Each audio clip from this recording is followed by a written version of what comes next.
ఈరోజు వాక్య సందేశము ఏంటి అంటే ఒక ఉదాహరణ మీకు చెప్పాలనుకుంటున్నా. మన జీవితంలో పాము అనేది చూస్తాం, స్నేక్ అంటాం. పాము ఇది పాము అనేది మనందరికీ తెలిసినటువంటి జంతువు. దీనికి ఒక లక్షణం ఉంది. ఇది నెలకొకసారో 2 నెలలకు ఒకసారో చర్మాన్ని వదిలేస్తుంది. దాన్ని కుసము విడిచుట అంటారు. దాని చర్మం అంతటిని వదిలేస్తుంది. మనం అందరం కుసం విడిచింది అంటాం. నిజానికి అది దానికి ఉన్న పాత చర్మం. ఆ పాత చర్మాన్ని వదిలించుకుంటేనే కానీ దానికి కొత్త చర్మం రాదు. అందుకే పాము ఏం చేస్తుందంటే అక్కడున్న గరుకుతో కానీ రాతి దగ్గర కానీ బాగా రుద్దుకుని నిప్పు పడుతున్నా బాధపడుతున్నా సరే రుద్దుకుని బలవంతంగా ఆ చర్మాన్ని విడిచిపెడుతుంది. అలా ఈ పాత చర్మం ఊడిపోతుంది. అది మరి చాలా సునిశ్చితంగా అయిపోతుంది. ఓ పక్కకు వెళ్ళిపోయి కూర్చుంటుంది. కొన్ని గంటల్లో కొన్ని రోజుల్లో దానికి కొత్త చర్మం అనేది వచ్చింది. అలాగ పాము ప్రతి నెలకు ఒకసారో 2 నెలలకు ఒకసారో తనకు ఉన్న పాత చర్మాన్ని ఏం చేస్తుంది, విడిచిపెడుతూ ఉంటుంది. మీ అందరికీ తెలుసు ఆ విషయం. తెలియకపోతే మరి తెలియని వారికి చెప్తున్నాను అనమాట. ఇలా పాము తనదైన పాత చర్మాన్ని విడిచిపెడుతూనే ఉంటుంది. బ్రతుకున్నంత కాలము విడిచిపెడుతూనే ఉంటుంది. కానీ పాత చర్మము దాన్ని వదిలి వెళ్ళిపోతుంది, కానీ దాని నోటిలో ఉన్న విషం మాత్రం పోతుందా? దాని బాహ్యమైన చర్మము నెల నెల పోతుందేమో కానీ దాని అంతరంగములో ఉన్నటువంటి విషం మాత్రం అలాగే ఉంటుంది. కాటు వేస్తే వ్యక్తికి విషం ఎక్కుతుంది, మరణిస్తాడు.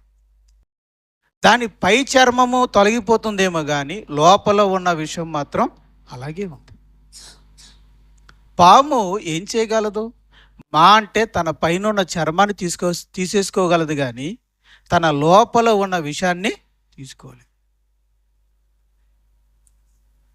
అలాగే మనిషి యొక్క హృదయం, మనిషి అనేవాడు ఎలా ఉన్నాడు అంటే తన బాహ్యమైన విషయాల్ని సరిచేసుకోగలడే, కానీ తన హృదయంలో విషం ఉంది, దాన్ని మనిషి తీసుకోలేడు. మనిషి ఈ పరిణామ క్రమంలో ఎలా తయారయ్యాడంటే తన పై విషయాల్ని సరిచేసుకోగలడేమో కానీ పైన కనబడే అలవాట్లు మార్చుకోగలడేమో కానీ అంతరంగముగా హృదయములో దాగి ఉన్న విషయాన్ని తీసుకోలేడు. అసలు హృదయంలో దాగి ఉన్న విషయం ఏంటి? మనిషి యొక్క హృదయంలో దాగి ఉన్న విషయం ఏంటి అని అంటే మార్కు సువార్త 7వ అధ్యాయము, మార్కు సువార్త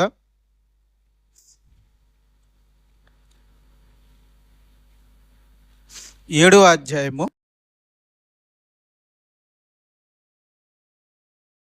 21వ వచనం. లోపల నుండి అనగా మనుషుల హృదయంలో నుండి దురాలోచనలను. చూడండి, హృదయములో దాగి ఉన్న విషం. హృదయములను పరీక్షించి అంతరంగములను చూచు క్రీస్తు చెప్తున్నాడు మనిషి యొక్క హృదయంలో ఎలాంటి విషం దాగుందో. దురాలోచనలు, జారత్వము, దొంగతనం, నరహత్య, వ్యభిచారము, లోభములను అంటే ధనాపేక్ష, చెడుతనము, కృత్రిమము, కామ వికారమును, మత్సరమును, దేవదూషణయు, అహంకారము, అవివేకమును వచ్చును అన్నాడంటే ఇవన్నీ కూడా ఎక్కడున్నాయని? హృదయం యొక్క లోపల ఉన్నాయి. మనిషి యొక్క హృదయం యొక్క లోపల ఉన్నాయి. లోపల ఉన్నాయా? లోపల నుండి వస్తున్నాయా? బయట నుంచి లోపలికి వెళ్తున్నాయా? లోపల నుండే బయటికి వస్తున్నాయి. అంటే ఈ విషయాలతో మనిషి హృదయం నిండిపోయి ఉంది. అది సమయాన్ని బట్టి బయటికి వస్తుంది. అలా మనిషి యొక్క హృదయం మారిపోయింది, విషంతో నిండిపోయింది.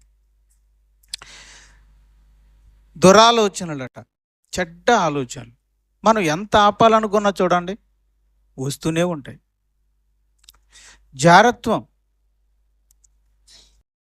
జారత్వానికి సంబంధించిన ఆలోచనలు వస్తూనే ఉంటాయి. దొంగతనం, మరొకరిది తీసేసుకోవాలి, దక్కించుకోవాలని ఆశ మొదట హృదయం నుంచే వస్తుంది. ఆ తర్వాతే దాన్ని మనం తీసుకుంటాం. కానీ ముందు ఆశ అయితే ఎక్కడి నుంచి వస్తుంది? హృదయం నుంచి వస్తుంది. ఈ విలువైన వస్తువుని తీసేసుకోవాలని ఆశ హృదయంలో నుండి బయటకు వస్తుంది. ఆ తర్వాత చెయ్యల్ని తీసుకుంటాం. చెయ్య తర్వాత తీసుకుంది, కానీ ఆ కోరిక ముందు ఎక్కడుంది? హృదయంలో నుంచి ఉంది.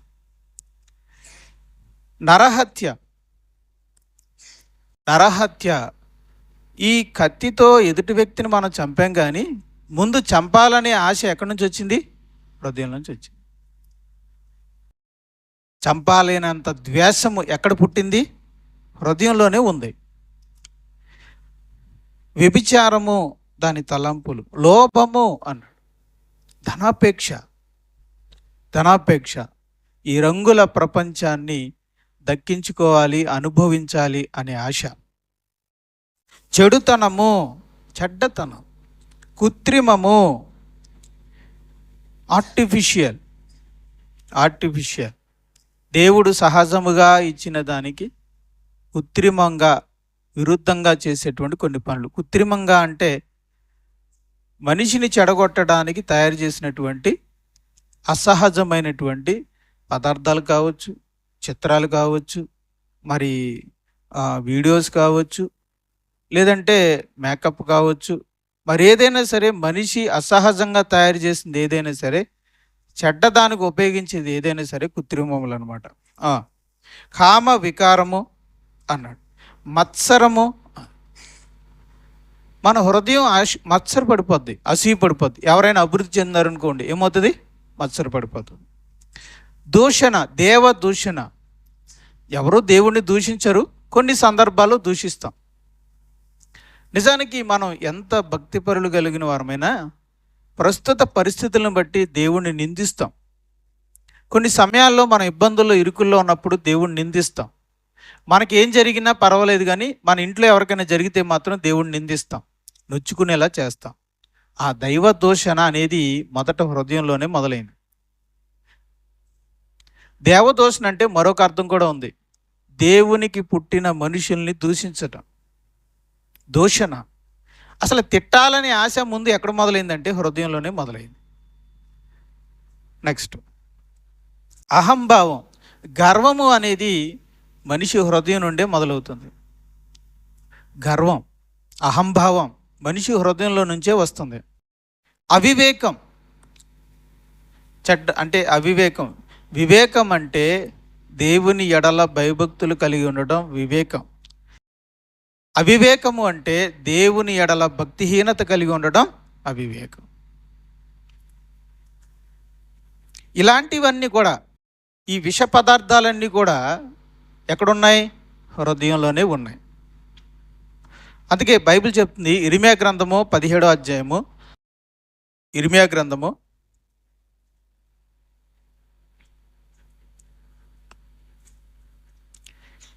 17వ అధ్యాయం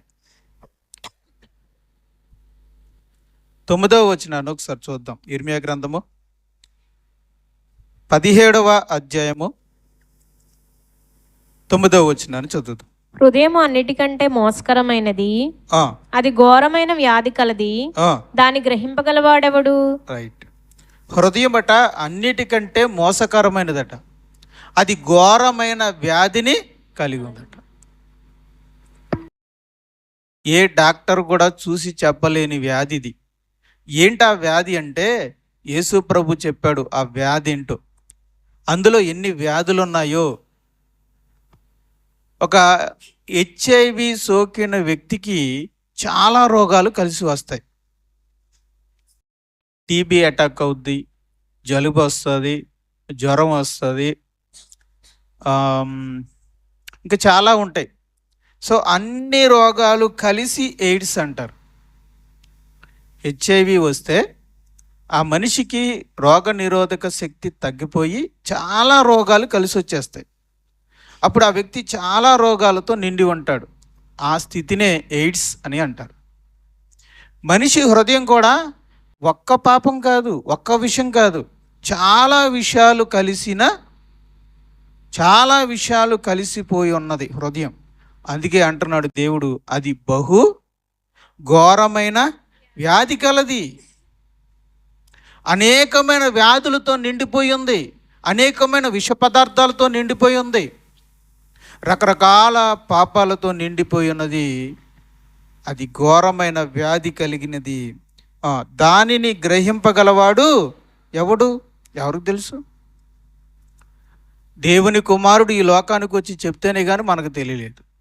కిందంటాడు, యెహోవా అను నేను హృదయములను పరిశోధించువాడను, అంతరింద్రియములను పరీక్షించేవాడు. మరి ఈ హృదయంలో ఉన్న ఈ వ్యాధి ఘోరమైన ఈ వ్యాధి ఏ సిటీ స్కానింగ్లో, ఏ ఎంఆర్ఐ స్కానింగ్లో బయటపడుతుంది? గుండెకి స్కానింగ్ చేయగలం కానీ హృదయానికి స్కానింగ్ చేయలేం. కానీ దీన్ని స్కానింగ్ చేసి పరీక్షించి పరిశోధించి రిపోర్ట్ చెప్పగలిగిన వాడు ఒకరున్నారు. ఎవరైనా? దేవుడు.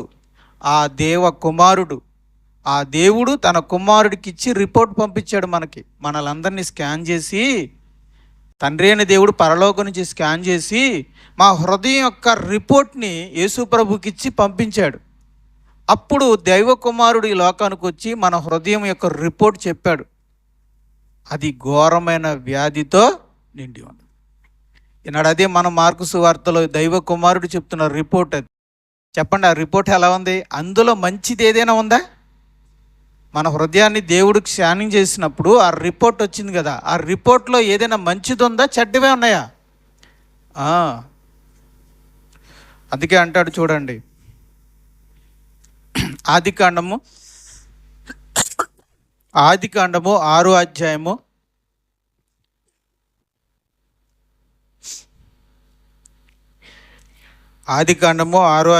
5వ వచనం.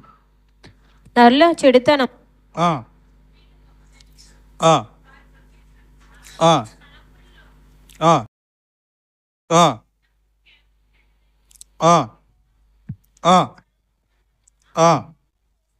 చాలండి. వారి హృదయం ఎల్లప్పుడూ కేవలము చెడ్డదని యెహోవా చూసి. అంటే దేవుడు తాను సృజించిన నరులను చూసినప్పుడు వారి హృదయం కేవలం చెడ్డది, వాళ్ళ ఊహ అంతయు కేవలము చెడ్డది. అందులో కొంత మంచి ఉందా అనడానికి ఏమీ లేదు. మన హృదయం మొత్తం దేంతో నిండిపోయింది? చెడుతనంతో నిండిపోయింది. మత్తయి సువార్త 23వ అధ్యాయం. మత్తయి సువార్త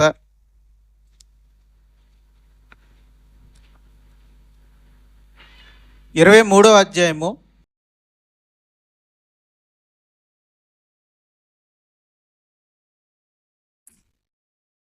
25వ వచనాన్ని చూద్దాం.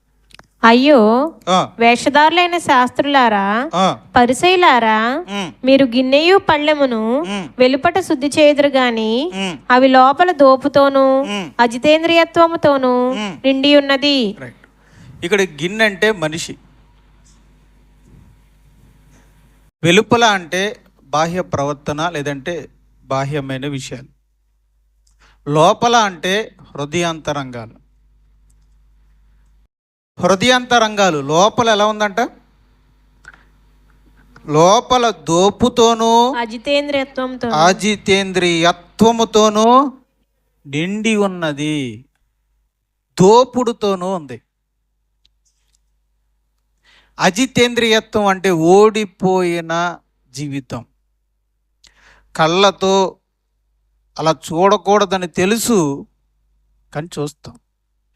అలాంటివి చెడ్డవి వినకూడదని మనకు తెలుసు కానీ వింటాం.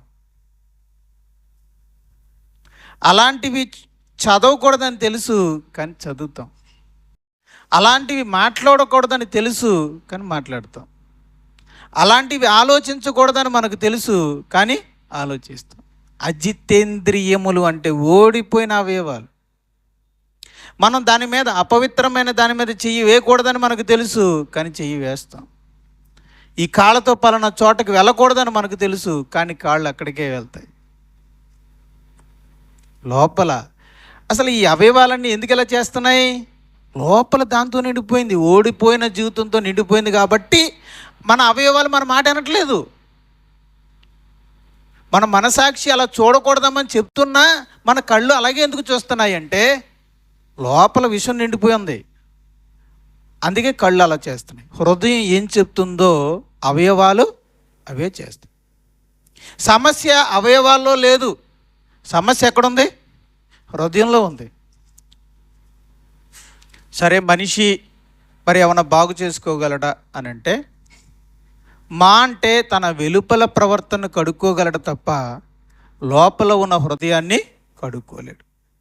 మనిషి యొక్క అసమర్థత ఏంటంటే, మనిషి యొక్క శక్తిహీనత ఏంటంటే ఏదో పైన కొన్ని చెడ్డ అలవాట్లు మార్చుకోగలడు తప్ప తన హృదయంలో ఉన్న విషయాన్ని అదే చెప్పాను, పాము తన చర్మాన్ని తీసివేసుకోగలదు తప్ప లోపల ఉన్న విషయాన్ని తీసుకోలేదు.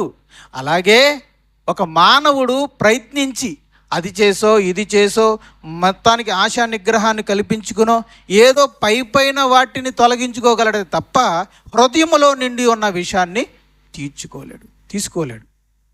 హృదయములో నిండి ఉన్న దుష్టత్వాన్ని తీసివేసుకోలేడు. అందుకే కొంతమంది తీసేసుకున్న వాళ్ళు ఎలా కనపడతారు? పైకి నీతిమంతులుగా కనిపిస్తారు, కానీ లోపల మాత్రం అదే. పాత చర్మాన్ని తీసేసుకున్న పాము పైకి నిగలాడుతూ కనబడుతున్నా లోపల మాత్రం విషం అలాగే ఉంటుంది. అలాగే ఏదో జీవితాన్ని కాస్త ప్రార్థన ద్వారానో ధ్యానం ద్వారానో మరి ఏదైనా పుస్తకాలు, మానసిక శాస్త్ర పుస్తకాలు అలాంటివి చదివి ఏదో మనసుని లగ్నం చేసుకుని కొన్ని జీవితాలు బాహ్యమైన కొన్ని సంగతులు మార్చుకోగలరేమో తప్ప లోపల హృదయంలో ఉన్న దానిని, నిండి ఉన్న దానిని మార్చుకోలేరు. అందుకే ప్రభు అంటున్నాడు 28వ వచనంలో, అలాగే మీరు వెలుపల మనుషులకు నీతిమంతులుగా నగపడుచున్నారు గాని మనుషులుగా కనబడుచున్నారు గాని లోపల వేషధారణతోనూ అక్రమంతోనూ నిండి ఉన్నారు. లోపల అన్నాడు, మార్కు సువార్తలో అన్నాడు, లోపల నుండి ఏమొచ్చుచున్నది అన్నాడు కదా. అంటే హృదయంలో నుండి. లోపల అనే అర్థానికి, లోపల అంటే అర్థం ఏంటండి? హృదయంలో నుండి. కనుక హృదయంలో ఏముంది? వేషధారణతోనూ అక్రమముతోనూ నిండి ఉన్నది. ఏంటా వేషధారణ, అక్రమం అంటే? ఈనాడు మార్కు సువార్త 7వ అధ్యాయంలో ప్రభు చెప్పాడు, చూశారు? అవన్నీ కూడా అటువంటి భయంకరమైన విష పదార్థాలతో మన హృదయం నిండిపోయింది. అంటే మనం బాగు చేసుకుంటే పైన కడుక్కోగలమే తప్ప లోపల మార్చుకోలేము. అంటే మన గిన్నె వెలుపల కడుక్కోగలమే తప్ప గిన్నె లోపల కడగలేము. అంటే పైకి కనబడే అలవాట్లు మార్చుకోగలమే తప్ప హృదయంలో ఉన్న నిండిన విషాన్ని, దుష్టత్వాన్ని తీసుకేసుకోలేము. అలా తీసేసుకున్న వాళ్ళు, ఒకవేళ పైకి కడుక్కున్న వాళ్ళు ఎవరైనా పైకి నీతిమంతులుగా కనపడవచ్చేమో కానీ వాళ్ళ హృదయం మాత్రం దుష్టత్వంతో, విషంతో నిండిపోయింది. మరి ఎలా? ఇప్పుడు నేను మాట అడుగుతాను, పాము ఎన్నిసార్లైనా తన కుసము విడిచిపెట్టగలదు తప్ప ఏం విడిచిపెట్టలేదు? నేను అడుగుతున్నాను, దాని విషమును విడిచిపెట్టుట దాని వల్ల అగునా? ఈ ప్రశ్నకి సమాధానం చెప్పండి. దాని వల్ల అగునా? దాని వలన అయ్యే పని కాదు. అది దాని చేతిలో లేదు. తన పాతదైన చర్మాన్ని తీసివేసుకోవడం తన చేతిలో ఉందేమో కానీ లోపల దాగి ఉన్న విషయాన్ని తీసేసుకోవడం తన చేతుల్లో లేదది. అది ఈరోజు మీరు నేను గమనించాలి. మన చేతుల్లో లేదు అది. ఏదో పైన కనపడుతున్న చెడ్డ అలవాట్లని మార్చుకోవడం మన చేతుల్లో ఉంటుందేమో కానీ లోపల దాగి ఉన్న ఆ విషంతో నిండిన హృదయం మార్చడం మన చేతుల్లో లేదు అన్న సత్యాన్ని తెలుసుకో. అందుకే ఒక నిజాయితీ కలిగిన ఆత్మ ఏమని సాక్ష్యం ఇస్తుందంటే, ఏమని మాట్లాడుతుంది చూడండి. ఒక యథార్థమైన, ఒక నిజాయితీతో కూడినటువంటి ఒక ఆత్మ లోపల నుంచి మాట్లాడుతుంది. ఏమని మాట్లాడుతుంది? రోమాపత్రిక రోమాపత్రిక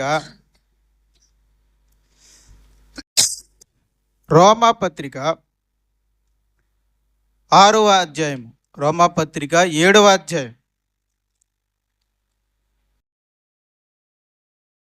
రోమాపత్రిక 7వ అధ్యాయము 18వ వచనాన్ని చూద్దాం. నా యందు అనగా నా శరీరమందు ఒక ఆత్మ అంటుంది. ఒక వ్యక్తిలో ఉన్న ఆత్మ నిజాయితీగా మాట్లాడుతుంది. ఏమనంటే నా శరీరమందు మంచిది ఏదియు నివసింపదని నేను ఎరుగుదును. అంటే ఏముందని? అంత చెడ్డదే ఉందని నేను ఎరుగుదును. మేలైనది చేయవలనని కోరిక, అందుకే నేను మేలు చేయవలనని కోరిక నాకు కలుగుచున్నది గాని, నా మనస్సాక్షిలో కలిగుంది గాని దానిని చేయుట నాకు కలుగుటలేదు.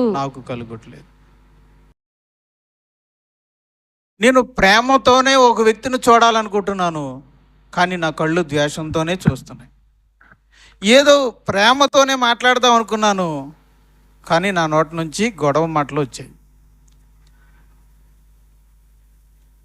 నేను స్నేహంగా వెళ్ళిపోదాం అనుకున్నాను, కానీ నాకు తెలియకుండానే నేను గొడవ పెట్టుకున్నాను. ఎందుకని? మంచికి వెళదాం అనుకున్న నీకు చెడు జీవితం ఎందుకు ఎదురవుతుంది? నీ వల్ల ఎందుకు కావటం లేదు? ఆత్మ అంటుంది, నా శరీరమందు మంచిది ఏదియో లేదు. నేను చేయగోరు మేలు చేయక చేయగోరని కీడు చేయుచున్నాను. చెయ్యగోరని కీడు చెయ్యాలనుకుంటున్న మేలు చేయలేకపోతున్నాను, చెయ్యకూడదు అనుకుంటున్న కీడునే చేస్తున్నాను. సమస్య ఏంటి? ఆత్మ చెప్తుంది, నేను కోరని దానిని చేసిన ఎడల దానిని చేయనది నా యందు నివసించి పాపమే గాని ఇకను నేను కాదు. కాబట్టి మేలు చేయగోరు నాకు కీడు చేయుట కలుగుచున్నదను ఒక నియమము నాకు కనబడుచున్నది. అది ఒక నియమం ఉంది, అది హృదయంలో ఉంది. లోపల హృదయం ఈ విష పదార్థాలతో నిండిపోయి ఉంటే ఎలా ఆ వ్యక్తి మంచి చేయాలనుకున్నా మంచి ఎక్కడ చేస్తాడు? చెడ్డే చేస్తాడు. సమస్య ఎక్కడుంది అంటే మానవ హృదయంలో సమస్య ఉంది. కొన్ని వేల సంవత్సరాల కిందటే దేవుడు చెప్పాడు, అయ్యా మీ హృదయం కేవలం చెడ్డది, అది ఘోరమైన వ్యాధ కలది, అది దోపుడుతోనూ అజితేంద్రియముతోనూ నిండి ఉన్నది, వేషధారణతోనూ అక్రమముతోనూ నిండి ఉన్నది. అంతే, అక్కడ ఉంది పాప నియమం. హృదయంలో దాగి ఉంది, శరీరంలో దాగి ఉంది, అది పాప నియమం.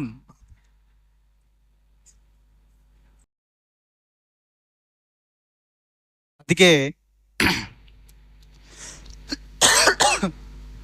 23వ వచనంలో వేరొక నియమము నా అవయవములో ఉన్నట్టు నాకు కనబడుచున్నది, అది నా మనస్సునందున్న ధర్మశాస్త్రంతో పోరాడుచు నా అవయములలో ఉన్న పాప నియమమునకు నన్ను చెరపట్టి లోబరుచుకొనుచున్నది. అది అంటే నేను లోబడిపోతున్నాను. ఏదో నా హృదయంలో ఉంది, ఆ నియమానికి నా అవయవాలు ఏమైపోతున్నాయి? లోబడిపోతున్నాయి. అందుకే నేను చెయ్యాలనుకున్న మంచి చేయలేకపోతున్నాను, అందుకే చేయకూడదు అనుకున్న కీడు చేస్తున్నాను. సమస్య లోపల ఎక్కడో ఉంది, నా శరీరంలో ఎక్కడో ఉంది అంటున్నాడు. అదే హృదయం. హృదయంలో సమస్య ఉంది, అది విషంతో నిండి ఉంది. అయ్యో, అందుకే అది గ్రహించిన వ్యక్తి ఏమంటున్నాడు? ఆత్మ ఏముంటుందంటే, అయ్యో నేనెంత దౌర్భాగ్యుడను, నేనెంత దౌర్భాగ్యుడను, ఇట్టి మరణముకు లోనగు శరీరము నుండి నన్ను ఎవడు విడిపించును. అలా అన్నాడు అంటే అర్థం ఏంటి? ఆ విషాన్ని నాలో నుంచి నేను తీసుకోలేను. ఆ విష పదార్థాలు, ఆ విషంతో నిండిన హృదయం మార్చడం నా చేతుల్లో లేదు. ఏదో పైన నేను కడుక్కోగలను, శుభ్రం చేసుకోగలనే తప్ప హృదయాంతరంగాలలో దాగి ఉన్న, నా లోపల దాగి ఉన్న పాప నియమాన్ని నేను తీయలేను. చెడ్డదైన హృదయాన్ని నేను తీయలేను. చెడిపోయి నీ హృదయాన్ని నేను బాగు చేయలేను.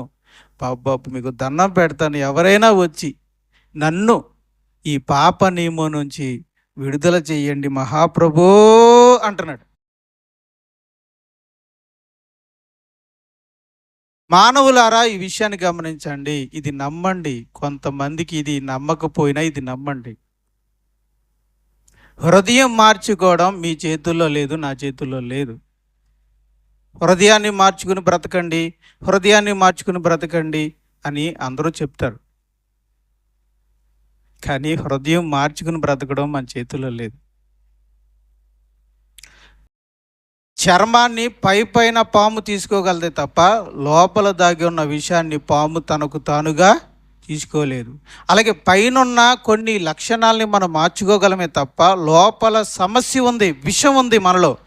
ఆ పాప నియమాన్ని తీసివేసుకోవడం మన వల్ల కూడా అయ్యేది కాదు. అది గ్రహించిన ఆ భక్తుడు ఏమంటున్నాడంటే, మహానుభావులారా, ఎవరైనా వచ్చి ఈ మరణకర మగు శరీరము నుండి నన్ను విడిపించండి అంటాడు.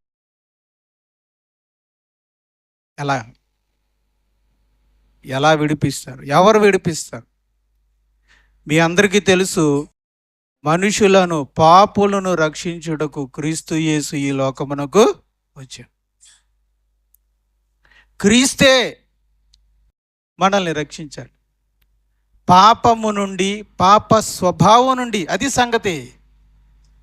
ఇది పాపం కాదు, పాప స్వభావం. పాప స్వభావం ఏంటి సమస్య అంటున్నా చూసారు? నా నుంచి సమస్య ఏంటి? ఏదో లోపల ఉంది అంటే హృదయం లోపల ఒక సమస్య ఉంది. అదేంటంటే పాప నియమం అంటున్నాడు, పాప స్వభావం అంటున్నాడు. అదే పాప స్వభావం, అది సమస్య. మనిషికి ఒక జబ్బు అంటుకుంది, అది పాప స్వభావం. దేవుడు నరులను యథార్థముగా పుట్టించాడు. పుట్టినప్పుడు లేదు ఈ పాప స్వభావం. కానీ పెరిగి పెద్దయ్యే కొలిది మనిషి హృదయంలోనికి ఏమొచ్చింది? పాప స్వభావం.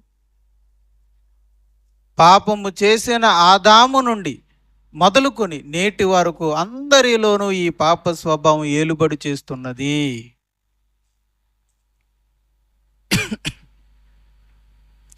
మన సమస్య ఏంటంటే పాప స్వభావం. ఎక్కడుందంటే హృదయంలో ఉంది. ఎవరు విడిపిస్తారు? ఎలా విడుదల పొందేది? ఏంటి దీని సంగతి అని అంటే, మొట్టమొదటిగా ఇది నేను మీకు చెప్పాలంటే, పాప స్వభావం నుంచి విడుదల పొంది బ్రతకాలని నాకు ఉంది అనే ఆశ మీకుందా? అది నేను అడుగుతున్నాను. ఇక్కడ కేక వేస్తున్న ఒక ఆత్మకుంది ఆశ. మంచిగా బ్రతకాలనుకుంటున్నాను, కానీ చెడ్డగా బ్రతుకుతున్నాను. చెయ్యాలనుకున్న మంచి చేయలేకపోతున్నాను, చెయ్యకూడని కీడే చేస్తున్నాను. ఏదో నాలో సమస్య ఉంది. ఈ పాప సమస్య, ఈ పాప స్వభావం నుంచి నన్ను ఎవరైనా విడుదల చెయ్యండి అని అతను ఆశిస్తున్నట్టుగా మీలో బలమైన ఆశ, కోరిక ఉన్నదా? లేకపోతే ఆ స్వభావంతోనే బతకాలి, ఏదో కొన్ని పైన పాపాలు కడిగేసుకొని కొన్ని పైన కనబడే పాప లక్షణాల నుంచి విడుదల పొంది కాస్త లోకానికి మాత్రం నీతిమంతుడిగా కనబడి భక్తుడిగా జీవించి చనిపోవాలని ఆశ మీకుంటే మీకు ఇది చెప్పాల్సిన అవసరం లేదు. మీరు ఇది వినాల్సిన అవసరం కూడా లేదు. లేదండి, నాకు ఈ పాప నియమం నుండి, పాప స్వభావం నుండి విడుదల పొందాలని ఆశ నాకుంది. నా అవయవాలన్నీ కూడా నీతి నియమంలో పనిచేయాలని కోరుకుంటున్నాను. నా కళ్ళు మంచిగా చూడాలనుకుంటున్నాను, నా నోరు మంచి మాట్లాడాలనుకుంటున్నాను, నా చెవులు మంచివి వినాలనుకుంటున్నాను, నా కాళ్ళు మంచి చోటికి నడవాలనుకుంటున్నాను, నా చేతులు మంచి పనులు చేయాలనుకుంటున్నాను, నా స్వభావం మారాలనుకుంటున్నాను, నా జీవితం మారాలనుకుంటున్నాను. పైన కాదు, నా హృదయాంతరంగాలలోనే మార్పు కలగాలని కోరుకుంటున్నాను. నిజమైన మార్పు నా జీవితంలో రావాలని నేను బలంగా కోరుకుంటున్నాను. అది నాకు ఆశ, అదే నా ఆకలి, అదే నా దాహం అని మీరంటే, ఆ బలమైన కోరిక మీకు ఉంటే ఇప్పుడు చెప్తానండి.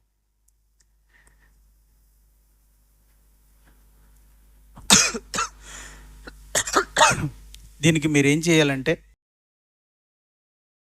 చూద్దాం. ఏం చేయాలో చెప్తాను. అసలు ఈ సమస్య ఎలా దేవుడు పరిష్కరించాడో అది మీకు చెప్పి మనం ఏం చేయాలో చెప్తానండి. ఓకేనా? రైట్. రోమపత్రిక 6వ అధ్యాయం రోమాపత్రిక 6వ అధ్యాయము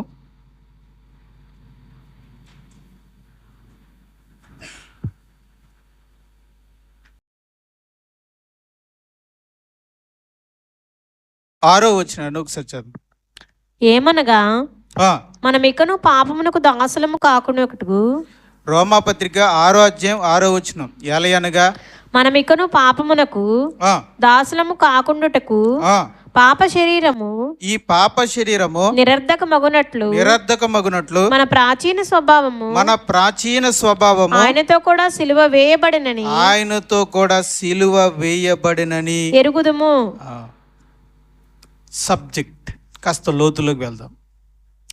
యేసు ప్రభు సిలువ మీదకి ఎందుకు ఎక్కాడు, ఎందుకు సిలువ మీద మరణించాడు అని అంటే అందరూ అనే మాట మా పాపముల కోసము అని. వెరీ గుడ్, మంచిది. మనం చేసిన పాపాల కోసం, మనం చేసిన పాపాలకు ప్రాయశ్చిత్తం కోసం, క్షమాపణ కోసం, కడిగేయడం కోసం, అంతే కదా. తన సిలువ మరణమునందు దేనికి శిక్ష విధించాడు? పాపములకు. చెప్పండి, దేనికి విధించాడు? రైట్. ఇప్పుడు సబ్జెక్ట్ కాస్త లోతుల్లోకి వెళ్దాం.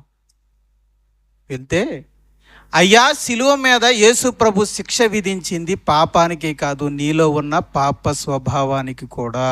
అది అక్కడికి వెళ్ళాలి. ఇప్పుడు మనం ఈ సత్యాన్ని మనం ఇప్పుడు తెలుసుకోవాల్సిన విషయం ఏంటంటే, యేసు ప్రభు యొక్క కలువరి సిలువలో కేవలం నేను చేసిన పాపాలే కాదు, నా సమస్య, పాపం చేయడానికి సమస్య పాప స్వభావం. ఆ పాప స్వభావాన్ని కూడా యేసు ప్రభు సిలువ వేశాడు అన్న సత్యాన్ని ఈరోజు వాక్యం ద్వారా మీరు నేను గ్రహించాలి. నాది అబద్ధం అనుకుంటే ఒకసారి వాక్యం చూడండి. 6వ అధ్యాయం 6వ వచనం. ఎలయనగా మనము ఇకను పాపమునకు దాసులము కాకుండుటకు పాప శరీరము నిరర్ధకమగునట్లు మన ప్రాచీన స్వభావము ఆయనతో కూడా సిలువ వేయబడినని ఎరుగుదుము. యేసు ప్రభు యొక్క సిలువలో నేను చేసిన పాపాలకే కాదు, నాలో ఉన్న పాప స్వభావానికి, నన్ను పాపానికి దాసుడిగా చేసేది ఎవరో?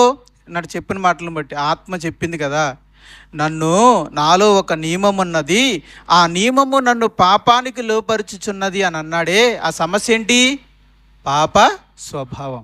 ఆ పాప స్వభావాన్ని కూడా యేసు ప్రభు సిలువ మీద శిక్ష విధించాడు. యేసు మరణానికి, యేసు తాను మరణిస్తూ మరణశిక్ష విధించింది కేవలం పాపానికి కాదు, పాప స్వభావానికి. ఈ సత్యము మీరు గ్రంథము నుండి, పరిశుద్ధ గ్రంథము నుండి మీరు గ్రహించారా? మీకు అర్థమైందమ్మా? అందరికి అర్థమైందా విషయం? అర్థమైందా? అర్థమైతేనే ఈరోజు మీరు అందరూ కూడా, ఈ విషయం అర్థం కాకపోతే విడుదల ఎప్పటికీ రాదు. చెప్తాను, చివరికి వెళ్ళేసరికి చెప్తాను. గలతీయులకు, అందుకే ఆగండి ఇక్కడ ఒకసారి మరలా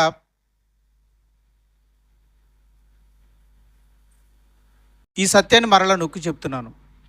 కేవలం యేసు ప్రభు యొక్క సిలువలో నా పాప క్షమాపణకు కేవలం పాపం మాత్రమే శిక్షించబడలేదు, నా పాప స్వభావం కూడా. రైట్. పాపానికి శిక్ష ఎందుకు వేశాడు యేసు ప్రభు? పాపాలు తీసేయడానికి. మరి పాప స్వభావానికి ఎందుకు శిక్ష వేశాడైతే? పాప స్వభావాన్ని నాలో నుంచి తీసివేయబడు. ఓకే, నమ్ముతున్నారా? రైట్. ఇప్పుడు మీకు మాట చెప్తాను. మీలో చాలామందిని, రక్షణ పొందిన వారిని నేను అడుగుతాను ఒక మాట, నీ పాపములు క్షమించబడి ఉన్నవని నువ్వు నమ్ముచున్నావా అంట. అప్పుడు మీరు నమ్ముతున్నా. చాలా చక్కగా నేను ఒంటరిగా కూడా అడిగాను కొంతమందిని, ఒకసారి పేపర్ కూడా రాశాను, క్వశ్చన్ రాస్తే చాలామంది ఏమన్నారంటే, నా పాపములు క్షమించబడి ఉన్నాయని నేను నిజముగా నమ్ముతున్నాను, నీకేమైనా సందేహం ఉందా అని అడిగితే నాకు ఎటువంటి సందేహము లేదు అని చెప్పారు. చాలా సంతోషం. మీకున్న నిశ్చయతను బట్టి దేవునికి స్తోత్రం. ఒక విశ్వాసికి ఈ నిశ్చయత లేకపోతే విశ్వాసిగా బ్రతకలేడు. పాపములు క్షమించబడ్డాయి అన్న విశ్వాసమే మనకు లేకపోతే విశ్వాసిగా బ్రతకలేం. సరే, మంచిది. మీకు ఇంత నమ్మకం ఎక్కడి నుంచి వచ్చింది? మీ పాపాలు క్షమించబడ్డాయని, మీరు పరిశుద్ధపరచబడ్డారని, మీ గత పాపములన్నీ కడిగివేయబడ్డాయన్న ఇంత ధైర్యంగా చెప్తున్నారే, మీకు ఈ ధైర్యం ఎక్కడి నుంచి వచ్చింది? మీకు క్షమాపణ ఎక్కడి నుంచి వచ్చింది? క్షమాపణ ఎక్కడి నుంచి వచ్చింది చెప్పండి అమ్మా. యేసుక్రీస్తు శిలువ బలియాగం. శిలువలో అండి రత్నకిషోర్ గారు, నా పాపములన్నిటినీ యేసు ప్రభు భరించి తాను వాటన్నిటికీ ఏం విధించాడు? శిక్ష విధించాడు. నా పాపములన్నిటినీ ఆయన మోసి, ఆయన మరణించి తన చావులో వాటిని కూడా చంపేశాడు. అందుకే నా పాపాలన్నీ చచ్చిపోయినాయండి. అందుకే ఈరోజు నేను ధైర్యంగా చెప్పగలనండి, నా ప్రభువులో నా పాపాలు చచ్చిపోయాయి, నా ప్రభువులో నా పాపాలు పరిహరించబడ్డాయి, కాబట్టి నా పాపములు క్షమించబడ్డాయి అని నేను ధైర్యంగా చెప్పగలను అని మీరు అంటారు. అంతేనా? నేను రాంగ్ చెప్పాను అంతేనమ్మా? అదే కదా మీ ధైర్యం? అదే కదా. ఒక్క నిమిషం. ఫర్ ఎగ్జాంపుల్, ఈ సిలువే లేదనుకోండి, అసలు ఈ సిలువే లేదనుకోండి. ఇప్పుడు చెప్పండి, ఈ సిలువ లేకుండా చెప్పండి, మీ పాపాలు క్షమించబడ్డాయా అమ్మా? అంటే సిలువ అనేది లేకపోతే మనకి ఆ ధైర్యమే లేదు. అంటే మీరు ఈరోజు ధైర్యంగా మా పాపాలు క్షమించబడ్డాయని ధైర్యంగా చెప్తున్నారంటే మీకున్న ధైర్యం ఏంటి? ఒక సత్యం. ఏంటా సత్యం? యేసు నా పాపముల కొరకు మరణించాడు అన్న సత్యం. అంతే కదా? రైట్. పాపములు, ఆ సత్యాన్ని మీరు నమ్మి మీ పాపములను కడిగేసుకున్నారు. ఇప్పుడు మరొక సత్యాన్ని కూడా నాటి చెప్పాను కదా, మన పాప స్వభావమును తీసివేయుట కొరకు యేసు ప్రభు శిలువ మీద మరణించాడు. చెప్పండి, మన పాప స్వభావము కొరకు క్రీస్తు శిలువ మీద మరణించాను. పాపముల కొరకు శిలువ మీద మరణించాను. సత్యము 1. సత్యము 2, క్రీస్తు పాప స్వభావము కొరకు క్రీస్తు శిలువ మీద మరణించాను. రైట్. మీరు ఈ సత్యాన్ని నమ్మితే, ఇది మీరు గ్రహించారు ఈ సత్యాన్ని? రైట్. ఇది నమ్మితే మన పాప స్వభావం తీసివేయబడుతుంది. అంతే. ఇటు అంత సులువుగా పోతుందా అని అంటే పోతుంది. మీ పాపాలు ఎలా పోయినాయి?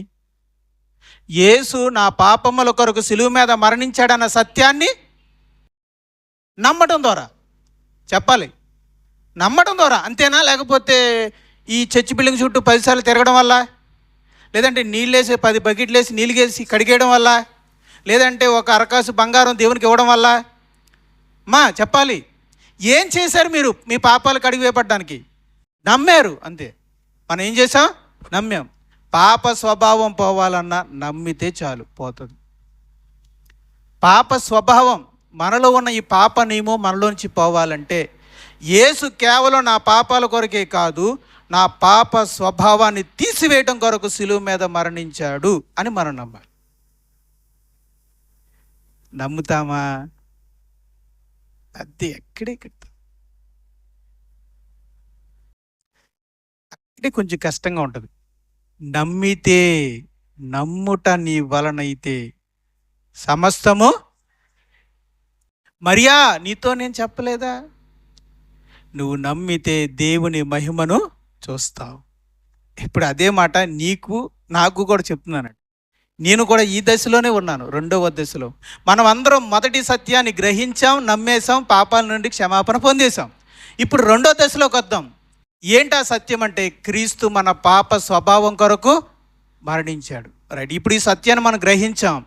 ఇప్పుడు మనలో ఎంతమంది, నాతో సహా మనలో ఎంతమంది దీన్ని ఎంతగా నమ్మితే అంతగా మన పాప స్వభావం నుంచి విడుదల పొందుతాం. ఇందులో ఏ మర్మం లేదు, ఏమీ లేదు. అంటే ఎవ్వరూ తీయలేని ఈ పాప స్వభావాన్ని,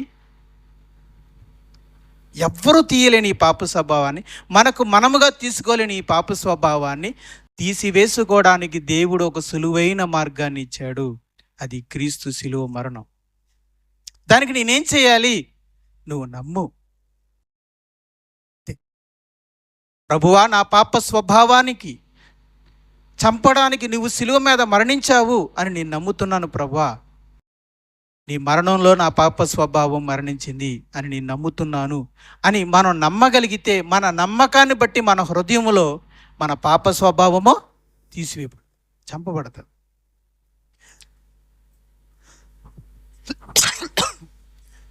మీకు ఒక సులువైన విషయాన్ని చెప్తాను.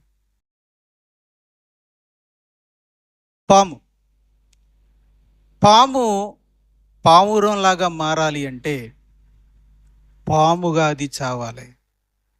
విషం పోవాలి అంటే దానివల్ల అయ్యేది కాదు. ఒక విషము లేని పావురంలాగా మారాలి అంటే ఒక ఉదాహరణగా చెప్తున్నాను అంతే, నిజానికి జరగదు కానీ ఒక ఉదాహరణగా చెప్తున్నాను. విషముతో వండిన, విషాన్ని పోగొట్టుకోలేని పాము ఎంత కోసం విడిచినా దాని లోపల విషము పోదు. కానీ అది పాముగా చస్తే విషం లేని పావురంగా బ్రతుకుతుంది. ఇది రూపకాలంకారమే, నిజంగా జరగదు. ఆత్మీయంగా మాత్రం నిజంగా జరుగుతుంది. విషంతో నిండిన ఈ పాము చస్తేనే కానీ నిష్కలంకమైన పావురము పుట్టదు. మనం పావురంగా మారాలి అంటే పాముగా ఏమవ్వాలి? చావాలి. అది శిలువ మరణానికి మనల్ని అప్పగించుకోవాలి. ప్రభువా, నీతో పాటు నేను మరణిస్తున్నాను, నేను నా పాప స్వభావము శిలువ వేయబడుదుముగాక అని అప్పగించుకోవాలి. అది మీ విశ్వాసముతో కూడిన ప్రార్థన ద్వారా అప్పగించుకునే కొలిది మన పాప స్వభావం సిలువ వేయబడుతుంది. మనలో నుండి నిష్కలంకమైనటువంటి పావురం బ్రతికి వస్తుంది. పాప స్వభావం పోయి నీతి స్వభావం కలిగిన హృదయం రావాలి అంటే ఇప్పుడు ఏం చేయాలి చెప్పండి? పాప స్వభావం కలిగిన మన హృదయము, ఆ హృదయంతో నిండిన ఆ మనిషి దేన్నెక్కాలి? సులువు మీద మరణించాలి, మరణానికి అప్పగించుకోవాలి. మరి ఏదైనా ఏమి చేయడానికి వీల్లేదు.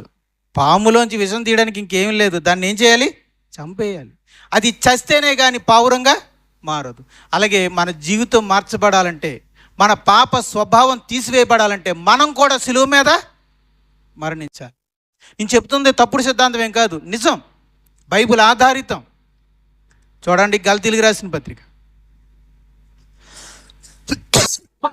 గలతీయులకు రాసిన పత్రిక 5వ అధ్యాయం 24వ వచనం. గలతీయులకు రాసిన పత్రిక 5వ అధ్యాయము 24వ వచనం. క్రీస్తు యేసు సంబంధులు శరీరమును దాని ఇచ్చలతోను దురాశలతోను సిలువ వేసి ఉన్నారు. ఈ శరీరేచ్ఛలతోనూ పాప స్వభావంతోనూ నిండిన ఈ శరీరాన్ని క్రీస్తు సంబంధులు ఏం చేశారు అండి? ఏం వేశారట? సిలువ వేశారు. ఇదేం తప్పుడు సిద్ధాంతం కాదండి, నిజమైన సిద్ధాంతం, వాక్యాధారంతో కూడినదే. నువ్వు నిజంగా క్రీస్తు సంబంధివైతే, నువ్వు క్రీస్తు సంబంధిగా మారాలనుకుంటే, నిజమైన మార్పు నీ జీవితంలో నా జీవితంలో రావాలి అంటే శరీర దురాశలతో కూడిన, అనగా పాప స్వభావంతో కూడిన ఈ శరీరాన్ని ఏం చేయాలి? సిలువకు అప్పగించాలి. ఎలా? విశ్వాసము ద్వారా. విశ్వాసం ద్వారా. అందుకే యోహాను సువార్త 12వ అధ్యాయం 24వ వచనం. గోధుమ గింజ, యోహాను సువార్త 12వ అధ్యాయం 24వ వచనం. గోధుమ గింజ భూమిలో పడి చావకుండానే ఎడలా అది ఒంటిగానే ఉండును. అది చచ్చిన ఎడల విస్తారముగా ఫలించును. ఒక గోధుమ గింజ ఫలించాలంటే నేలలో పడి చావాలి. చావకుండా నా జోబులో గింజ వేసుకుంటే ఏమొద్ది? గోధుమ గింజలాగే ఉండిపోతుంది. అది కానీ తీసి నేలలో వేసి పాతి పెడితే, నేలలో అది చస్తే ఏమొద్ది? మొక్క అవుతుంది. ఆ మొక్క నుండి ఏమొస్తాయి? చాలా గోధుమ గింజలు వస్తాయి. అంటే గోధుమ గింజ ఫలించాలి అంటే నేలలో పడి, అలాగే నీ జీవితం, నా జీవితం నిజంగా అంతరంగం నుండి మారాలి అంటే సిలువ మీదకి ఎక్కి చావాలి.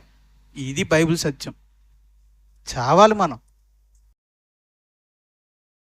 రత్నకిషోర్ అనే నేను ఒక పాపిని, అంతకంటే ఏమీ కాదు అన్న విషయాన్ని తెలుసుకోవాలి. నా హృదయం కేవలం చెడ్డది, ఇందులో డౌట్ లేదు. పాప స్వభావంతో నిండి ఉన్నది, అది దోపుతోనూ అజితేంద్రియముతో నిండి ఉన్నది, వేషధారణతోనూ కపటముతో నిండి ఉన్నది, అది సకలమైన దుష్టత్వముతో నిండి ఉన్నది, అది ఘోరమైన వ్యాధి కలది. దాన్ని బాగు చేద్దామా? వద్దు, అయ్యే పని కాదు. దాన్ని సరిచేద్దామా? అవ్వదు. సరిదిద్దుదామా? అవ్వదు. మరి ఏం చేద్దాం? అది చావాలి. ఎలా? సిలువ మీదకి ఎక్కించు. ఎలా? విశ్వాసం ద్వారా ఎక్కించు. నువ్వు నమ్ము, సిలువ మీద నీ హృదయాన్ని, నీ దుష్ట హృదయాన్ని చంపడానికి యేసు ప్రభు సిలువ మీదకి ఎక్కాడు అన్న సత్యాన్ని నువ్వు విశ్వసిస్తే, నీ విశ్వాసాన్ని బట్టి నీ హృదయంలో గొప్ప కార్యము జరుగుతుంది. జరుగుతుందంటావా అన్న సందేహంతో మీరు చేస్తే ఎప్పటికీ జరగదు. సమస్య అది. నా సమస్య కూడా అదే. ఎందుకో నమ్మడానికి మనకి కష్టంగా ఉంటుంది. ఇవి పైకి కనపడే విషయాలా, లోపల జరిగే విషయాలా? అందుకే కష్టం మనకి. ఇది నిజంగా ఉంటావా? నిజంగా అప్పుడప్పుడు మనకి నా పాపాలు నిజంగా కడిగిపెట్టాయి అంటావా, కడిగివేయబడ్డాని నేను అనుకుంటున్నానంటావా అని పనికిమాలిన సందేహం వస్తుందా రాదా? అది మన సమస్య. సందేహమే మన సమస్య. ఆ సందేహం అనే దాన్ని తొలగించుకొని పరిపూర్ణమైన విశ్వాసంతో నమ్మగలిగితే నిజంగా ఆ నూతన సృష్టి కార్యాన్ని మన జీవితంలో చూడు.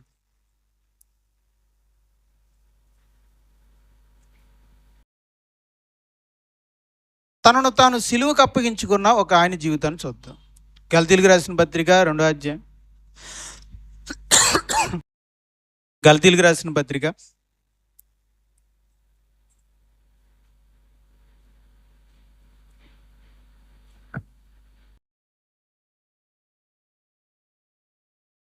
2వ అధ్యాయం 20వ వచనం.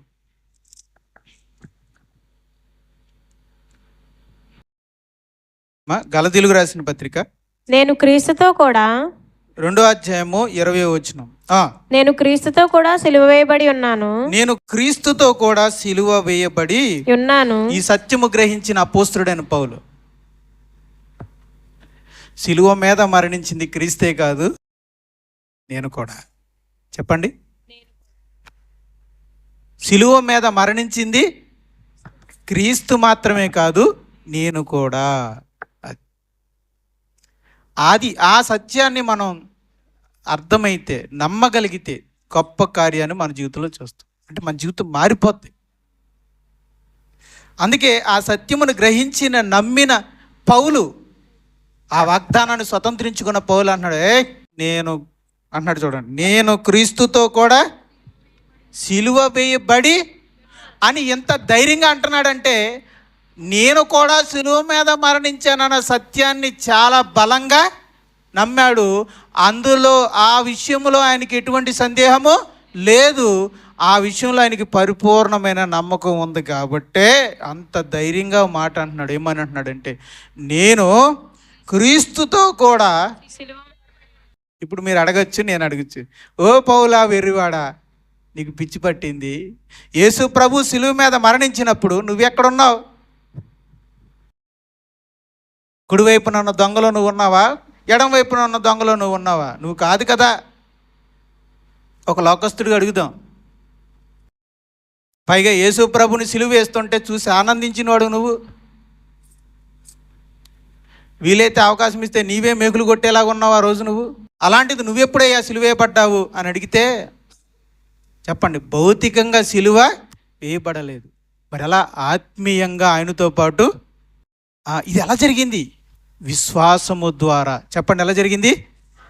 తాను ఎప్పుడైతే క్రీస్తు ఆ రోజున సిలువ వేయబడింది, నా పాపముల కొరకు, పాప స్వభావం కొరకు, ఆ రోజు యేసు ప్రభు సిలువ మీద మరణించినప్పుడు ఆయనే కాదు నేను కూడా సిలువ వేయబడ్డాను అని ఎప్పుడైతే మనం నమ్మామో, ఆ విశ్వాసం ఉంచిన క్షణంలోనే మనం కూడా యేసు ప్రభుతో పాటు సిలువ వేయబడి ఉంటున్నాము.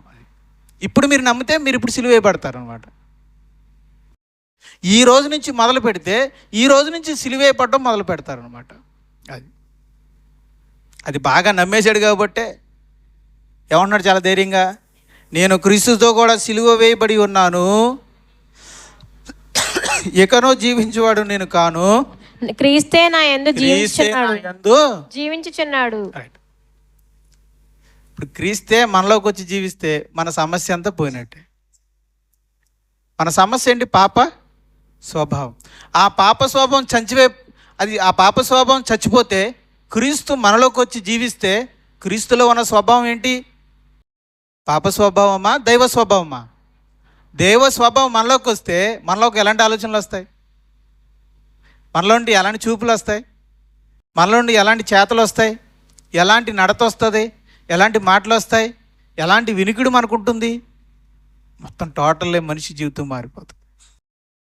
అందుకే ఈ బొమ్మ మనకేం చెప్తుందంటే, ఇక్కడ ఒక చిన్న పిక్చర్ మీకు చూపిస్తాను.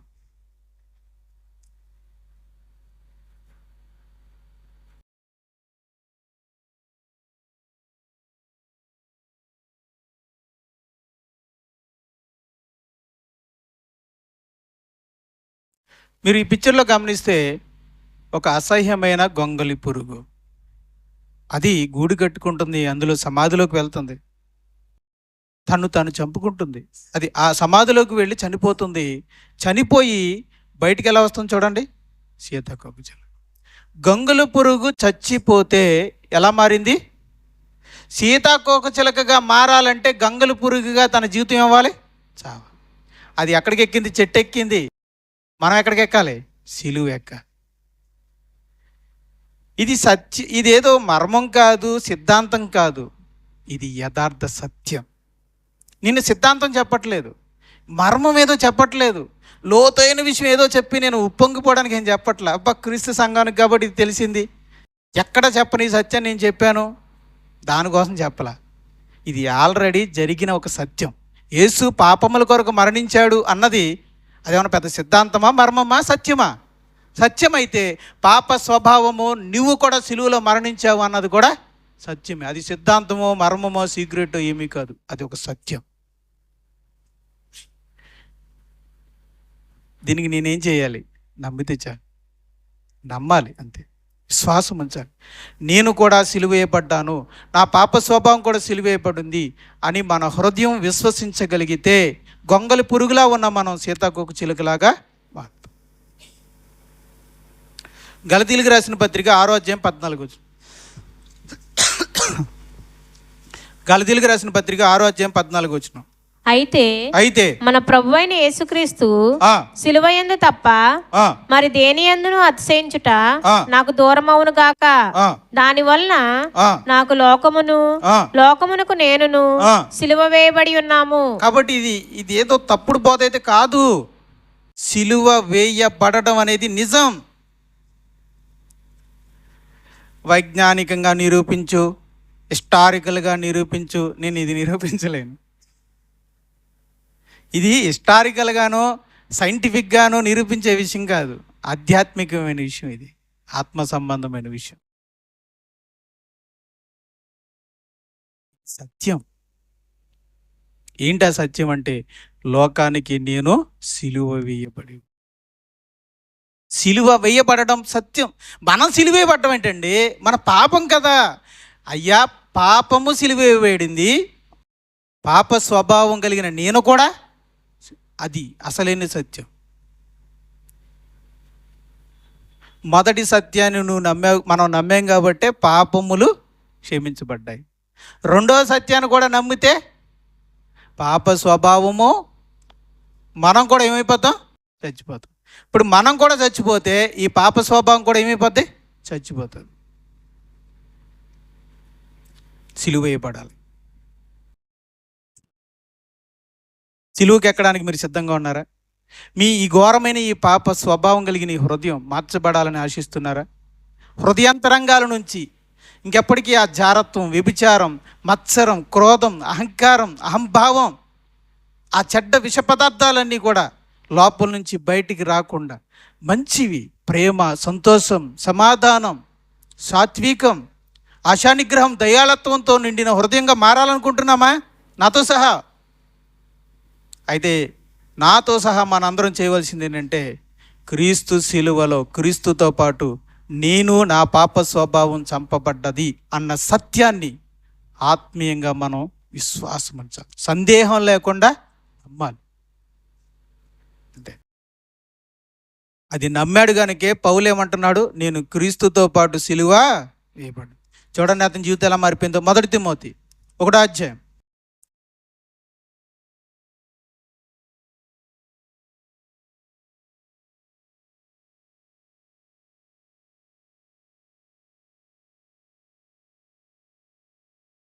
మొదటి తిమోతి 1వ అధ్యాయం 12వ వచనం 13వ వచనం చదవండి.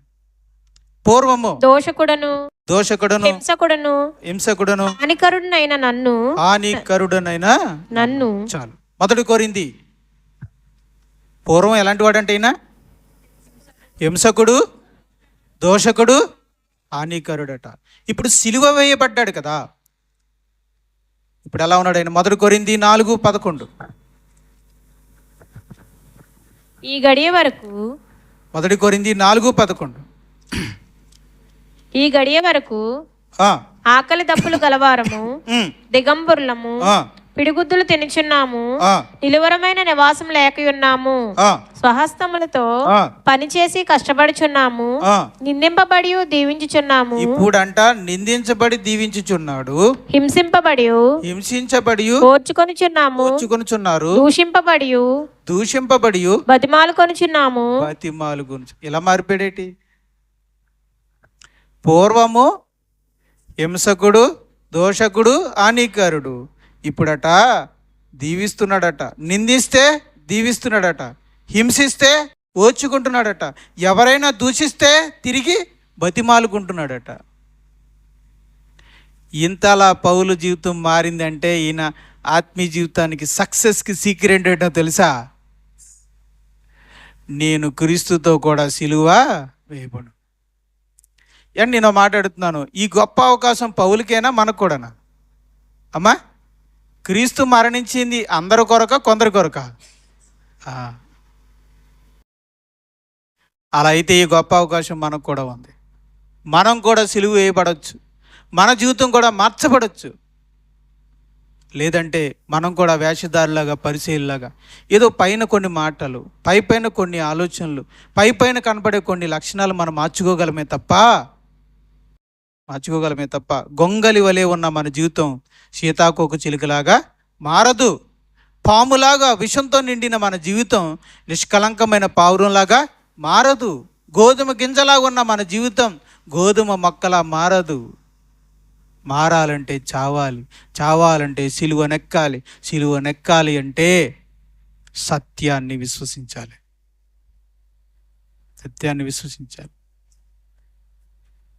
మనం ఎంతగా సిలువకు అప్పగించుకుంటామో అంతగా మన పాప స్వభావం చంపబడదు.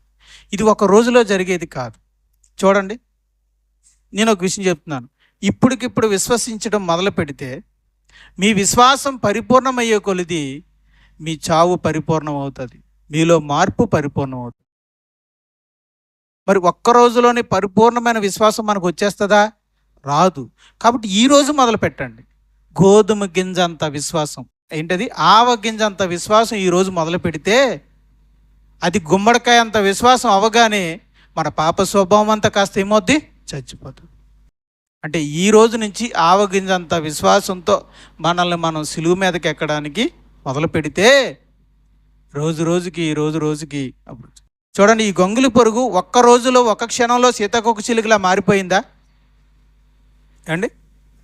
ఒక్క రోజులో చెప్పండి, ఈ గొంగలి పొరుగు ఒక్కసారిగా రాత్రికి రాత్రి సీతాకోక చిలుక మారిపోయిందా? కొన్ని రోజులు పట్టిందా? అలాగే మీ విశ్వాసం పరిపూర్ణమయ్యేదాకా కానీ మీ విశ్వాసం ఈరోజు మొదలు పెట్టండి. రోజుకి మీ విశ్వాసం ఈ విషయంలో అభివృద్ధి ప్రతిరోజు ప్రార్థించండి. ప్రభువా, నేను సిలువ వేయబడాలి. ప్రభువా, నీతో పాటు నేను సిలువ వేయబడాలి. క్రీస్తు సిలువలో నేను చావాలి. ప్రభా, నా పాప స్వభావం చచ్చింది, నేను నమ్ముతున్నాను. ప్రభా, నేను నమ్ముకుని దాన్ని పొందుకోవడానికి నాకు సహాయం చేయండి ప్రభా అని ప్రతిరోజు ప్రార్థన చేస్తారా? నేను ప్రార్థన చేస్తాను, మీరు ప్రార్థన చేస్తారా? ఇలా కొన్ని రోజులు మనం ప్రాక్టీస్ చేస్తే అభ్యసిస్తే, మన విశ్వాసం పెరిగితే తప్పక మనం క్రీస్తులో చంపబడతాం, చచ్చిపోతాం. దేవునికి స్తోత్రం. క్రీస్తు మన యందు బ్రతుకుతాడు. విషంతో నిండిన పాము చచ్చిపోతుంది, విషం లేని పావురం బతికిద్ది. గోధుమ కింద చచ్చిపోతుంది, గోధుమ మొక్క బతుకుతుంది. గొంగళి పురుగు మనలో చచ్చిపోతుంది, సీతాకోక చిలుక బ్రతుకుతుంది. దీనికి మనం చేయాల్సింది అలా రోజు సిలువ మరణానికి ఎక్కడానికి ఇష్టపడాలి.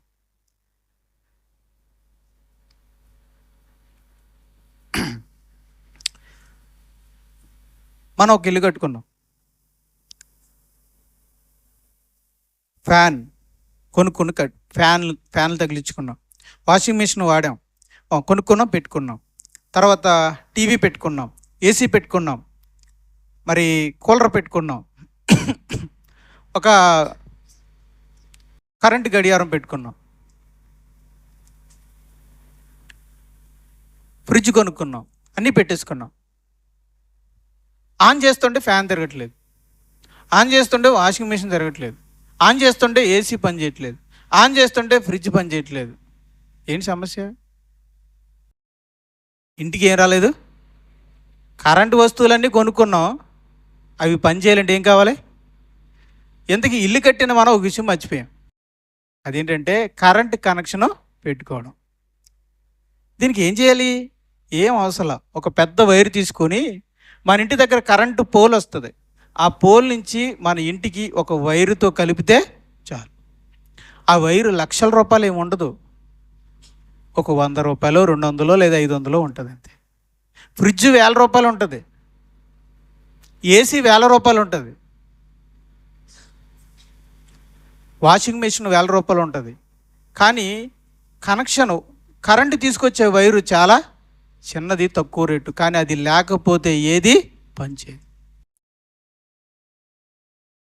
క్రీస్తు మన యందు సిలువేయబడాలంటే, మనం క్రీస్తు యందు సిలువేయబడాలి అంటే కనెక్షన్ ఎలా వస్తుందో తెలుసా? విశ్వాసం అనే వైర్ లేకపోతే ఆ పోల్ నుంచి కరెంటు మన ఇంట్లోకి రాదు. అలాగే ఈ సత్యములో నుంచి మరణం మనలోకి రావాలి అంటే మనకిని ఈ వాక్యానికి మధ్యలో ఏముండాలి? విశ్వాసము. ఈ సత్యాన్ని విశ్వసించడం ద్వారా మనం అందులో ఉన్న బహుమానాన్ని పొందుకోగలం. వాక్యములో ఉన్న శక్తి మనలోకి రావాలి అంటే విశ్వాసం కావాలి. నేను ఇందులో ఎవరిని బలవంత పెట్టను, ఒక్క మాట మాత్రం చెప్తాను. చెప్పిన రెఫరెన్స్లన్నీ మళ్ళీ ఒకసారి ఆలోచించుకోండి, సత్యమా కాదా గ్రహించుకోండి. నిర్ధారించుకున్నాక నమ్ముట నీ వలనైతే నమ్మిన వానికి సమస్తము సాధ్యం. మరియా, నీకు చెప్తున్నాను కదా, నమ్మితే దేవుని మహిమను చూస్తుంది. చెప్తున్నా నేనైనా, వినుచున్న మీరైనా, మా జీవితంలో ఈ గొప్ప కార్యం జరగాలి అంటే, నా పాప స్వభావం సిలువేయబడి అది చంపబడాలంటే, నూతన స్వభావం నాలో రావాలి అంటే నేను సిలువేయబడాలి. నేను సిలువేయబడాలంటే క్రీస్తు సిలువలో నేను కూడా సిలువ వేయబడ్డానన్న సత్యాన్ని హృదయపూర్వకంగా విశ్వసించాలి. విశ్వసించి ప్రతిరోజు ప్రార్థన చేయాలి. ఒకరోజు చేస్తే సరిపోదు, ప్రతిరోజు ప్రార్థన చేయాలి. ఎప్పటి వరకు చేయాలండి?